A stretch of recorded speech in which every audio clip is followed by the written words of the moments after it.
Hello दोस्तों, welcome back to my new video. सबसे पहले डिस्क्लेमर देना चाहूँगा कि इस वीडियो को प्योरली एजुकेशनल पर्पस के लिए ही रिकॉर्ड कर रहा हूँ। मैं कोई भी बाई या सेल का रिकमेंडेशन इस वीडियो के माध्यम से मैं आप लोगों को नहीं दे रहा हूँ। सबसे पहले रिमाइंडर देना चाहूँगा कि एक पेड टेलीग्राम ग्रुप मैंने ओपन किया है। 1 टाइम पेमेंट करके लाइफ टाइम का सब्सक्रिप्शन आपको मिल जाएगा एंड उस ग्रुप में आप लाइव इंटरेक्शन कर सकते हो मेरे साथ। 1-on-1 किसी भी स्टॉक के फंडामेंटल या टेक्निकल रिगार्डिंग क्वेश्चन आप पूछ सकते हो। ग्रुप ज्वाइनिंग का लिंक आपको वीडियो के डिस्क्रिप्शन बॉक्स में मिल जाएगा। तो चलिए अब बढ़ते हैं डायरेक्टली 3 स्टॉक्स की ओर एंड इन तीनों स्टॉक्स का मैं वीकली एनालिसिस शेयर करूंगा। पहला स्टॉक हमारे लिस्ट में आपके सामने है Deepak nitrite limited. Last trading session में 2.4% का गिरावट देखने को मिला। इसी के साथ 1690 के लेवल पे ट्रेड कर रहा है। देखिए दोस्तों, एक कॉन्सेप्ट मैं आप लोगों का क्लियर करना चाहूँगा। कई लोग ये डाउट में रहते हैं कि जब किसी कंपनी का स्टॉक नीचे गिर रहा है because of poor quarterly results, तो उसके जब तक रिजल्ट्स अच्छे नहीं आएंगे स्टॉक रिकवर नहीं करेगा। ये टोटली गलत धारणा है हम लोगों का। ध्यान रखिए, मार्केट के बड़े प्लेयर्स का रिसर्च और एनालिसिस का जो टूल है ना, वो बहुत एडवांस लेवल का रहता है। किसी कंपनी के रिजल्ट्स खराब आने वाले रहते हैं तो उस उम्मीद से पहले ही स्टॉक में बड़ा करेक्शन हो चुका रहता है। किसी कंपनी के रिजल्ट्स अच्छे आने वाले रहते हैं, उस हिसाब से स्टॉक ऑलरेडी लोअर लेवल से बहुत शार्प रिकवर कर चुका रहता है। जब तक रिजल्ट पब्लिश होता है, जब तक हम जैसे छोटे रिटेल इन्वेस्टर्स उनके क्वार्टरली रिजल्ट्स को पढ़ते हैं, उस समय तक ऑलरेडी बिग मूवमेंटम हो चुका रहता है। ये चीज़ आप लोगों ने भी नोटिस करा होगा कि रिजल्ट आने से पहले ही स्टॉक नीचे गिरने लग जाता है।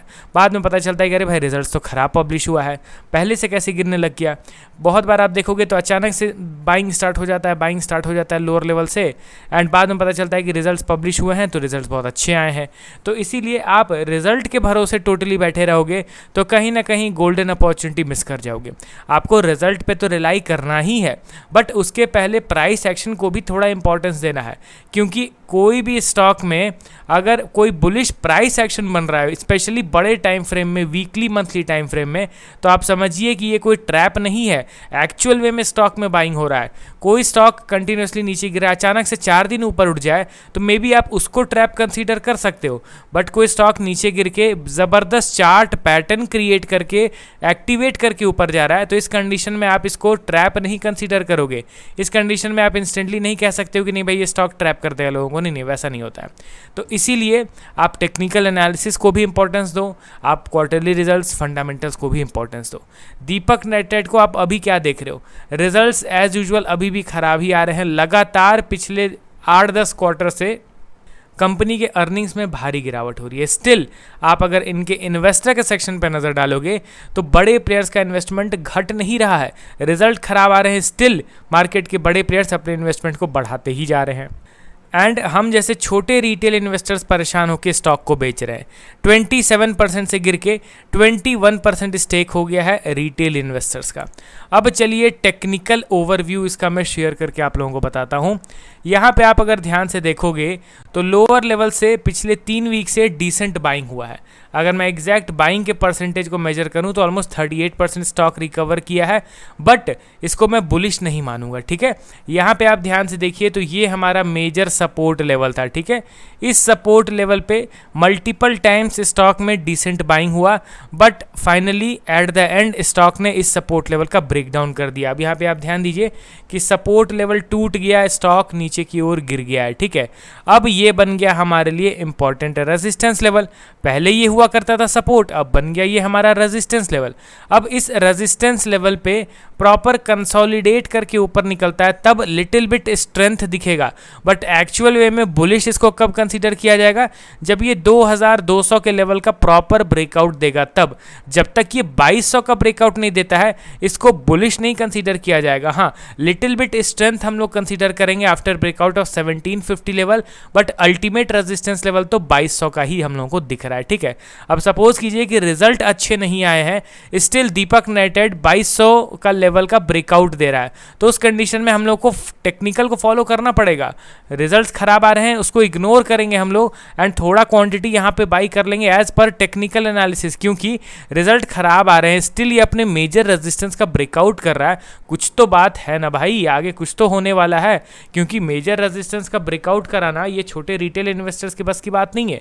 मार्केट के बड़े प्लेयर्स इन्वॉल्व हैं इस एक्टिविटी में, तभी मेजर रेजिस्टेंस का ब्रेकआउट हो रहा है। तो इन सारे पॉइंट्स को भी तो हम लोग को रिलेट करके चलना है ना। तो चलिए अब बढ़ते हैं हम लोग अगले स्टॉक की ओर। हमारे लिस्ट में आपके सामने है वरुण बेवरेजेस लिमिटेड। सिर्फ और सिर्फ ओवर स्ट्रेस्ड बाइंग के चलते स्टॉक में करेक्शन हुआ है, नहीं तो इसमें वैसा कोई क्वार्टरली रिजल्ट्स का लोचा नहीं है कि कंपनी के अर्निंग्स गिर रहे हैं तो स्टॉक नीचे गिर रहा है, ठीक है ना। इनफैक्ट अगर आप इनके वैल्यूएशन के चार्ट को देखोगे तो आपको पता चलेगा इस छोटे से करेक्शन में ही इनका पी रेशियो 100 से गिर के 45 पे आ गया था। करंट पी रेशियो 56 पे है एंड ओवर स्ट्रेस्ड बाइंग हो रहा था, एक भी मेजर पुल बैक नहीं मिला था आफ्टर कोविड बुल रन, तो इसीलिए ये करेक्शन हम लोग को मिला देखने को। इनके इन्वेस्टर के सेक्शन पे भी नज़र डालोगे तो as it is strong shareholding pattern बना हुआ है, एकदम बड़े प्लेयर्स अपने स्टेक को डाइल्यूट नहीं करना चाह रहे हैं इस स्टॉक में। अब टेक्निकल ओवरव्यू अगर आप देखोगे तो आपको पता चलेगा कि ये स्टॉक ऑलरेडी अपने मेजर सपोर्ट लेवल से डिसेंट बाइंग दिखा चुका है। इस स्टॉक में भी अच्छा बाइंग हुआ है अप्रॉक्स 30% का। ये देखिए दोस्तों, दो इंपॉर्टेंट लेवल्स आप लोगों के सामने अवेलेबल है। ये एक ट्रेंड लाइन है जो कि हमारा रेजिस्टेंस के तौर पे एक्ट कर रहा है एंड ये अल्टीमेट सपोर्ट लेवल है, जैसा अल्टीमेट रेजिस्टेंस लेवल। जैसा दीपक नाइट्राइट में हम लोगों ने दो इंपॉर्टेंट लेवल को डिस्कस करा, उसी तरीके से वीबीएल का भी ये दो इंपॉर्टेंट रेजिस्टेंस लेवल है।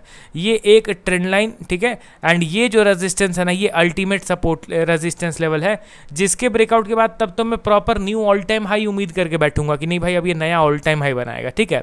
तो उसके अकॉर्डिंगली आप लोग इसको थोड़ा सा ध्यान से देखिए, बायस्ड व्यू लेके नहीं चलना है, लेवल्स का इंतजार करना है एंड वहाँ पे किस तरीके का बिहेवियर दिख रहा है स्टॉक में उस चीज़ को भी ट्रैक करना है, ठीक है।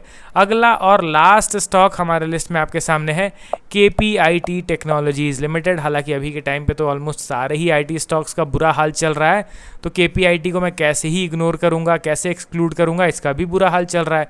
3.2% के करेक्शन के साथ 710 के भाव पे ये स्टॉक अभी आ चुका है।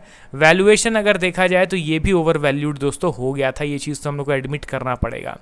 एंड इस स्टॉक में भी वीबीएल के तरह एक बार भी सेलिंग नहीं हुआ था 2020 के बुल रन के बाद से। अब यहाँ जो करेक्शन हुआ है उसके चलते इनका पी रेशियो 90 से गिर के आ गया था अप्रॉक्स 23 के आसपास एंड करंट पी रेशियो 25 का दिख रहा है, ठीक है। वैल्यूएशन अच्छा खासा ड्रॉप कर गया, शेयर होल्डिंग पैटर्न भी ज़बरदस्त स्ट्रांग बना हुआ है एंड टेक्निकल ओवरव्यू अगर मैं इसका दिखाऊं तो ये देखिए ऑलरेडी एक नेगेटिव ट्रेंड को फॉलो कर रहा था, अभी भी नेगेटिव ही है, भले ही लोअर लेवल से लिटिल बिट बाइंग हुआ है, बट यहाँ पे कुछ भी वैसा स्ट्रेंथ या फिर बुलिशनेस का संकेत नहीं है। ये नॉर्मल रिकवरीज को कंसीडर करेंगे, नॉर्मल पुल बैक कंसीडर करेंगे। Still this particular stock is in sellers control.